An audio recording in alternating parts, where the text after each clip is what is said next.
Hey everyone, I'm BSJ and I'm here with Qojqva, and today we are going to be ranking all the teams that are going to be participating in TI 2024. But all the people at home, you guys, if you stick around and make some predictions of your own, you'll be eligible for some sick prizes. And without further ado, I think we're ready to make some predictions of our own. Yeah, man, let's do it. How you feeling about your predictions? I think top 6, top 8, pretty good. How about you? Yeah, I feel like there might be some dark horses in there, but the top 8 teams, they've been pretty consistent throughout the course of the year. That's true. Let's go ahead and get started with our first team. We got Extreme Gaming here. Extreme Gaming. You know, you said you're confident about your top 6. I'm feeling pretty good about them being in the top 6. Like, where would you put them? Are they gonna win it all? Top 4? I think Extreme probably top 3. I would say 3rd. Top 3. Okay, okay. I mean, they just won the Snow Rui tournament as well. Yeah, they took down Team Spirit, like so yeah. TI last year's winners. I'm sure they're feeling amazing right now if they're winning that tournament. Oh, baby. The ulti? Oh, baby. XM sets it up with the invis. Next up, we got Team Falcons. Yep. Another team I'd say is top 6. Yep. Last tournament was Riyadh. What were they? They were top 4. Top 4. I don't know. I feel pretty good about them actually. They actually got 3rd, yeah, because they narrowly beat Quest, but it was sloppy. Right. I feel like we saw the nerves come out from Team Falcons at Riyadh, and that's something that going into TI is definitely important. If they can fix that, they can 2nd or 4th. What do you think? You think 2nd or 4th? Okay, yeah. I was leaning more towards 4th, 5th because I thought basically that Amar's hero pool wasn't very good for this patch. Like I think we're still in the Auras, Greaves situation, and he still loves his like farming offlaners that want to stun people. So I'd put them in 4th. Just I think meta is going to play a role in some of the teams. Oh, that's fair. That's fair. Okay, I can agree with that. He's ready to fight some match, ready to fight some good. You catch him in the stun. It's a pretty good long stun, but he's so tanky, there's just no chance of killing him. Next up, a little spicy one here. We got Team Spirit. Yep. Didn't do that well at Riyadh. They did not. Even Maposhka himself, though, we talked about the meta not fitting Falcons. Like, Maposhka said, we were not ready for how fast tempo this was going to be. We like to play slow. We like to play for Yatros, like late game heroes. And they were just getting like 20-minute GG sometimes. But I feel like they've had some time to figure it out. They did. And they're Team Spirit. They're Team Spirit. And it's TI. And it's TI. So it's time to show up. Yeah, just put it there. Okay. You're putting it 1 or 2. I'm putting it 2. 2. Okay. We're on the same page there. We're same page. Hard, he's attacking Larl. Going in, they want Malrine dead, but they're focusing on the throne. You're baiting him with the glyph. You're baiting there. More. We have it. And what now? Skinner, he gets deleted, but Ronaldo gets himself a triple crit. Next, we have Tundra. Yep. I was a doubter of Tundra at Riyadh. Yeah, me too, actually. I personally, you know, I think of Team Liquid, for instance, having really strong leadership. I think of Tundra as lacking leadership. Like when I saw their interviews, each player was kind of on their own page. Like some people were kind of skittish and like I'm just happy to be here. And then you have Pure saying like, we're just better. Like when we're asked like, what are your strategies? He's like, why are we worried about our strategies? We're just winning every game. Yeah, that's true. And so I guess this team is really individually skilled. Obviously Thompson, love Thompson. It's TI, it's Thompson. They're gonna whip out some creative stuff. They are. Absolutely. But I'm putting them somewhere in like the 5 to 7 range. Like, what are you thinking from those 3? I was probably gonna say like 7th. Okay, I'm down for that. I'm down for like 7th, 8th, because usually that's the round where like the nerves start kicking in. That's lower bracket. Usually you just got knocked out from lower or upper bracket. That's rough. Lower bracket TI. Yeah. I mean, Roche is moving top in 7 seconds to jump in the coil onto 4 on 5. The arena just holds everybody in place. So next up, we got 1 win. 1 win. It's kind of a wild card. They are. Blitz, though, he was hyping them up, and they got 2nd at the Lima tournament just now against Team Liquid in the finals, 3-2. One of the most exciting series I've seen in a while. They looked good, too. They looked good, It wasn't like sloppy from Team Liquid or anything like that. So even though they're a team, most of us, myself included, I've never really heard of. They're pretty recent. They're pretty recent, but they were honestly my dark horse of the tournament. I was putting them like... I think they're going to break through the 9th through 12th because that's like the 1 round of the lower bracket. I was thinking like 6th or 8th, you know, like they're either going to lose here or they're going to pull off. I wonder if they're more nervous at TI than they were in like the Peru tournament. Okay. That's like the only... Because I feel like every individual that varies widely on like, are they going to show up in crunch time or have they been here before and it's like, you know, they have very good players, so... You down to go the... Do you think prediction 6? with me? Yeah, that's the bold prediction. That's my one for the tournament. Sure, I'm down. Okay, if you believe enough, then I will go with it, because that was my courageous pick for the tournament. Here comes Chira Jr. Blood grenades out the TP in from Ollie. He's going to try and buy some space, but you're eventually just going to get ran down. Tornado blocks him off. Okay, next we got Team Zero, another team most of us, myself included, had not heard of. Yeah. Going into this year, they had basically finished second in a bunch of qualifiers, Dream League Season 23, Kuala Lumpur, so they were barely not making the tournaments. Yeah. So, but they're from the China region. They got first in the TI qualifiers, beating Azure Ray and IG, some of the most notable Chinese teams. I'm not convinced, though. Yeah, I mean, I think we have to start filling up. Yeah, we're kind of like top heavy right now. Yeah, we are. I'm leaning towards 9th through 12th, though. I don't think they're one of the worst 4 teams. Okay. I was thinking like 12 or 13. 12th or 13th? Yeah. We'll agree on the 12th then. I'm down for that. And will finally get the split away. They go to the freezing field. ZZQ, though, surviving it all and killing off 4. Talon. Now, this is a roster that confuses me every time because Aurora is the former Talon, if anybody's just tuning in from last TI. This is a completely new roster. SCA as a region hasn't really been convincing for me. No, they have not been. At LAN, they have not been doing very well. And this is like their first major LAN that they've really made this year. That's a tough one to like guess. They did 2-0 Aurora in the qualifiers, though. Okay. So it's not. So we're gonna have to put them above Aurora for sure. That's like obligatory. I wouldn't put them top 8 though. No, I wouldn't. I mean, Aurora didn't put on an amazing show. It's 11 or 13. 11 or 13. Well, what do you think? I don't think I'm kind of down to do like 10 because I feel like Aurora. I mean, Aurora's 11. Okay. No, we don't have to do that. You know. No, we can do 10. Okay. Okay, I'm down for 10 because 9th through 12th is the same effectively, right? But we also have to say like, for the sake of this list, which of the 9th through 12th teams do we think was the best of the 4 that got knocked out in that bracket? WS wanting more now onto the Jaeger. Very aggressive play, but it's paying off for Talon. We're going down to SA now. We got Beast Coast. Another region that's been kind of lackluster in their performances, other than maybe Heroic throughout this entire year. Yeah, Heroic has been better, But I think Beast Coast is bottom line, I would say. Yeah. Bottom line is that they're probably in the bottom line. Yeah. I mean, someone has to be, you know. Their 4 teams do have to be down there. I don't want to give them the 16 slot though. I'm not feeling them there. Probably 14 or 14, 15. I'll do. Let's do 15. Okay, 15 for Beast Coast. They played in Riyadh. It really wasn't a convincing performance. It was not. Plans and Heroic though. Same region. I was just hyping them up a little bit. I feel like, you know, they showed a little bit of something at Birmingham, and then during the early stages of Riyadh, they looked really good, and then they just completely bombed out. You think it was nerves, or what do you think? I feel like this team, Divai Lama kind of summarizes the personality of this team. Like, you know, it's hard to know exactly what the other guys are like because they don't speak English in interviews and everything, but with Divai Lama, he's like...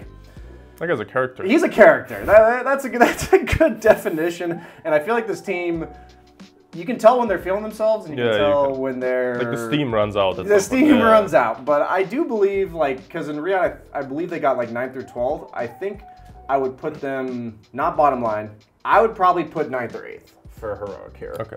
Because I'm skeptical of them being able to beat teams like Tundra, so if they were in the top 8... He's going to look for the angle to get in on this. Charges back across on Analog, but there's not the further lockdown. Analog's fine. We got the NA region, our sole representative, Rip Arteezy. Yeah.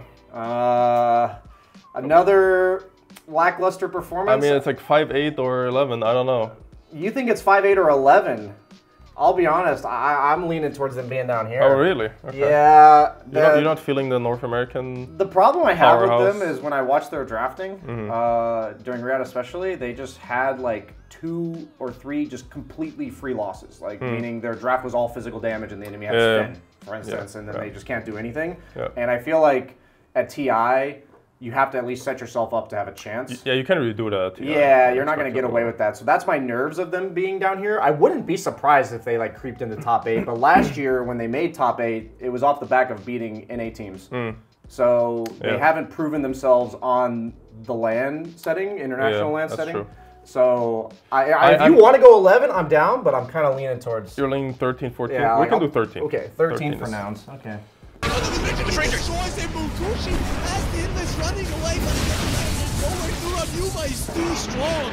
And, you know, we talked about them a bit earlier. Yep. When it came to the SA region, we got Aurora, we got 23 Savage, you know, we got the... I'll never forget the moment from Riyadh last year, the preemptive celebration. Yep. The team really just hasn't looked the same since, you know? No. We did say Talon was going to be above them, though. We did say that, actually. Because they 2-0'd them in the qualifier. Not that that means everything, and they do have more experience.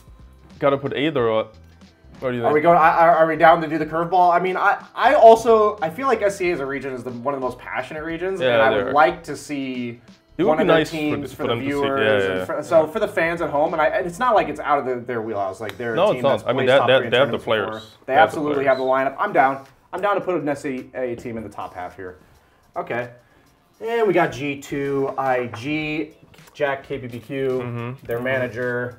I've heard a lot about the inner workings of this team. Okay. I feel like they're kind of in the realm of like the individually skilled teams that also they're lacking a bit of motivation. I feel like the Chinese region hasn't given them much of a challenge. I'm actually really excited about teams like Team Zero kind of like making these other Chinese teams. We haven't seen them that much like internationally. Yeah, exactly. Like we're kind of forcing G2IG. Like we saw Azure Ray didn't even qualify for this tournament. We kind of have to step it up. I feel like every time it's been down to crunch time, we saw PSG LGD in Riyadh beat G2IG in like 3 clutch games that knocked G2IG out of the tournament. So they were 0-3 when it really came down to it.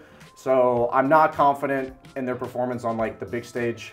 You thinking like bottom line or? I'm thinking they're probably this 11 slot. I'm thinking. Okay. Like I don't think they're one of the worst teams. They have like some of the best players in the Chinese. They have very good players. Yeah. So like I mean I'm always a big Monet fan as well. So Monet is goated. Yeah. Further smoke, get some information. He's able to get the route onto XXS. They're going to be able to jump back. He's gone! He's the perfect start to the fight here for G2IG as they eliminate the Mars. So, okay, we've got a new team, new team. We got Cloud9. This is Which is Entity, another team that really disappointed at Riyadh because they were owning the group stage. They did. And then they just lost in the upper bracket first round and lost in the lower bracket. I'm not sure what happened to them. Nerves, you think? What do you think got to them? I think it was a bit of nerves, but I also feel like even though they added no one and they feel really like they were talking about in the interviews nonstop that they really liked what he was adding to the team, they're a new team, meaning like they had a new player, different like patches changing consistently. I think those type of things. So what I'm wondering is we kind of have a pretty polarized board here. We're gonna maybe move someone here. So we're probably gonna have to moving people because Cloud9, their Entity, I don't think is a bottom 2 team or bottom 3 team, and I also wouldn't put them top 5.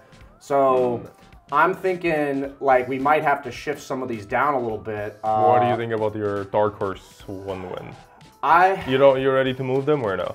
I'm ready to move them, but then I'm not ready to move them to bottom 3. Okay. So so you want to put Entity at top 6? You think they're capable of top 6?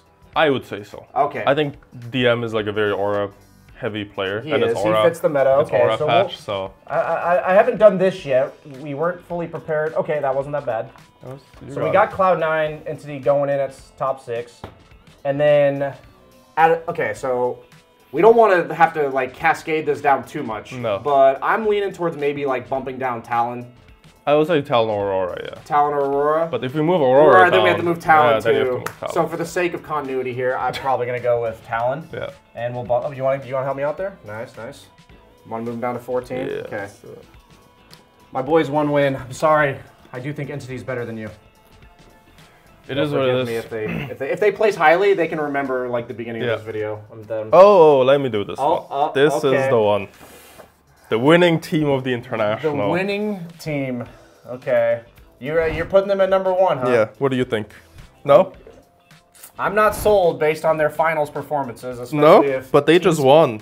They did. They did. They that just was won against the tournament. 1 win though. No team spirit, no game in there. That is true. I'm just gonna put them here. Okay. You know what? For the fans at home, I'm not opposed. The pulverizes in. Can they bring down the Pango? The focus fire damage is enough, but he's going to buy it back. And here comes the refresher from Mickey. He just runs through them. That is it. There's this team. There's this. when you're in a game of Dota and you're feeling it's pretty rough, sometimes you just have to GG out. And when I'm thinking of Team Liquid's chances, sometimes I do think of that saying of just the classic. But overall, in series, they're not doing that badly. It really might matter where they meet each other. Yeah. In the tournament. Because if they meet like our bracket finals, and then they win against GG, and then GG just loses in the lower bracket. I think the most likely scenario, if we're going with this story that Team Liquid's going to win it all, is that GG gets knocked out somewhere around like 5th. Yeah. Like in the lower bracket where they don't face each other, or maybe it was Liquid against GG first round of the upper bracket, and Liquid takes that one. So I feel like we're at an impasse. We're either doing like a full shift, or we're putting GG 5th as like a bold prediction, because I have a hard time imagining with the aura meta, the pace of the game, because they're like one of the fastest teams. Like I think Liquid GG are the 2 teams in the world that flourish when the patch is like 25, 30-minute games. All right, so maybe bump down Extreme. Extreme to 5th. Yeah, GG 3rd. I'm kind of down for that, and I think Falcons like Extreme is so close that I'm not going to worry too much about. I don't want to move Spirit. You don't want to move Spirit? No, it's TI. They're a finals team? It's TI, Devia, Toro. Okay, okay, so we're moving Extreme? Yeah. Okay. Put them. You can place them in 5 for us there. Okay, so we are banking on Liquid GG just not meeting each other. Now they've got the black hole on the SF, and they are going to demolish Liquid. Triple BKB does nothing for you. Okay. What's really funny is I think it's not a surprise that we're on the last team and we haven't placed a 16 because it just feels really bad. There's no way BB team, who is our last team, is going to be... The problem with that team is they probably have the best players in the world, but it doesn't translate. If you to like, add up all of their MMR, I think there was a post I saw that was like 4 of them are top 15 or something on the EU server. It is wild for sure, but we talked about momentum, we talked about nerves. I feel like BB team is probably the most emotionally driven team out of all of these. I feel like if they lose 1 or 2 series, they're like... They bomb pretty hard. But there's no way they bomb this hard. They are not bombing 16 because at the end of the day, they just outskill teams so hard that they're guaranteed like 5 wins in the group stage. Like guaranteed, even if they're at their worst. So. Trying to start things, but the cogs are out. The good silence as well from Steve, and he is very, very dead. Hooks and forward. They're ready to try and go for more. Trying to Tokyo gets the block. So we might be in another cascade situation. What about moving Talon to 16, Aurora to 14? Aurora to 14? Oh, you're thinking... Oh, so we're... You don't like that? Man, okay, the thing is that I was really like building up my belief in the SCA region, but I don't see a better team to boot, and I was thinking BB team around the only thing is like Cloud9 is... I feel like they can do like 6th or 12th or something. They could. Okay, so I'm down to bump Cloud9 to, like you said, 6th or 12th. I'm down to move them down here. Okay. And... They're like 0. And then I'm going to... Okay, I got this. Let's move Cloud9. Okay. We're agreed there. I'm down that they could either be a top 6 or a 12th place team. I'm okay with this because 12th place is effectively when you lose the first 2 rounds of the playoffs, which is what they did during Riyadh. And so Team 0 is the wild card, and I always hate to take these inexperienced teams and be like, yeah, they suck. Yeah, there's just not a lot of information about them. There really against isn't. Other like international teams. So let's put Cloud9 there. We agree on that. And we're leaving Aurora top 8. I'm pretty convinced. Is Team 0 the worst team in the tournament? It's hard to say. It's like they beat IG in the qualifiers, but... It's like, and we based this prediction based on the qualifier. But G2IG has more international experience. I mean, I would have more faith in them after all is said and done. So. And they have Monet. I'm sorry, Team 0. To be honest, like, I'm not completely sold on the order of these bottom 4. And it's hard. It's hard to say. Like someone has to be 16. When we saw Riyadh, though, the group stage, the bottom team was like 5 games behind the top team. It wasn't like TIs of old sometimes where there's one team that's like 0-16 and then another team that's like 14-2. So I do believe this, like all of these teams are kind of like up for shuffling, but you and I both agree that like the top 6, top 8, we're feeling... Top 6, top 8 is... Feeling pretty rock solid about that one. Maybe 1 win can like creep up. Yeah, like we said, we have teams like 1 win in Cloud9 that we think could kind of pull a Quest Dark Horse situation, but... Maybe a little bit of bias with the Team Liquid victory, but it's honestly not that maybe a little bit. It's at the end of the day, it's like GG. They got first all last year, and then they got second at TI. So how many times can you get first? How many before times? You're not? And how many times can you get second? That's true. That's the even better question. So I think it's time for Team Liquid to finally take one. I think so too. Well, maybe, since TI. Yeah. Okay, so these are our predictions. Feeling pretty confident about those. Yep. But the question now is, for the viewers at home, if you guys want to make your own predictions for TI 13, You can fill out the form in the description below, and you'll be eligible for prizes if you're one of the most accurate predictors out there. That's true. Do you think their predictions are going to be better than ours? Probably not. Absolutely not. No chance in hell. But thank you for joining us, everyone. Get your own predictions in today, and we're curious to see how yours match up against ours. Thank you for watching.